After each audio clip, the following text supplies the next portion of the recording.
আসসালামু আলাইকুম ওয়া রাহমাতুল্লাহ। প্রবাসীর কষ্ট প্রবাসী বোঝে। একজন হাজার কোটি প্রবাসী রয়েছে বিভিন্ন দেশে ছড়িয়ে ছিটিয়ে। তা আমরা তাদের সুবিধা গ্রহণ করি রাষ্ট্র দেশের মানুষ, কিন্তু তাদের প্রতি আচরণ, শ্রদ্ধা, ভালোবাসা তারা খুব কমই পায় দেশের মানুষের কাছে, দেশ থেকে এবং আত্মীয় স্বজনের কাছে। বেশিরভাগ আমরা দেখি তাদেরকে অপমান, লাঞ্ছনা এবং তাদের সাথে বেইমানি করে যায়। এটা খুবই দুঃখজনক। একজন প্রবাসী যে কত কষ্ট করে রেমিটেন্স বাংলাদেশে পাঠায়, পরিবার, দেশের মানুষকে ভালো থাকার জন্যে সব কিছু ছেড়ে দিয়ে ওই দূর প্রবাসে সময় কাটাচ্ছে। কখনো 8 ঘন্টা, কখনো 16 ঘন্টা, কখনো 20 ঘন্টা পরিশ্রম করে আপনার রেমিটেন্স বাংলাদেশ পাঠায়। কিন্তু দুঃখজনক বিষয় হলো, আমরা এয়ারপোর্টে যখন আসে তখন বিভিন্ন সময় হয়রানি হতে দেখি।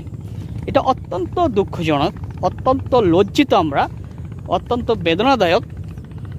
যে মানুষটা দেশের জন্যে, পরিবারের জন্যে, দেশের মানুষের জন্যে দিন রাত পরিশ্রম করে যাচ্ছে, তাদেরকে আমরা অপমান করি। আমাদের লজ্জা হওয়া উচিত। কিছু কিছু মানুষের কারণে বাংলাদেশের নামটা অনেক সময় খুব আপনার বিব্রত বা নিম্নতে পরিণত হয়, বা ওদের কারণে হয়তো বাংলাদেশটা নেগেটিভভাবে দেখে।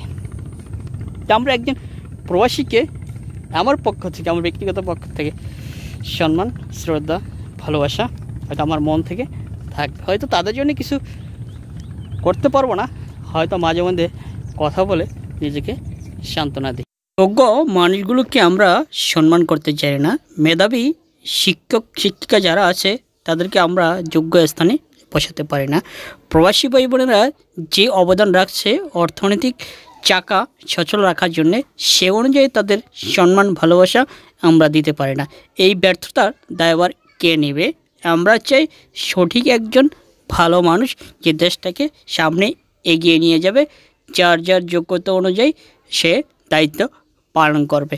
চলবে না অনিয়ম, চলবে না দুর্নীতি, চলবে না সুদ, চলবে না ঘুষ। এটাই চাই। এরকম সুজলা সুফলা আপনার দুর্নীতিমুক্ত আমরা আমাদের বাংলাদেশ গড়তে চাই নতুন পরিচালকের মাধ্যমে।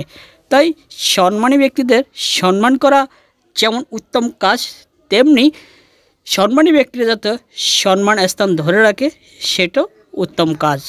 সবাই সবার জায়গা থেকে ভালো থাকেন।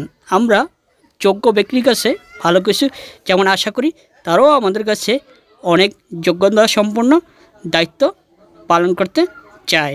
ধন্যবাদ সবাইকে।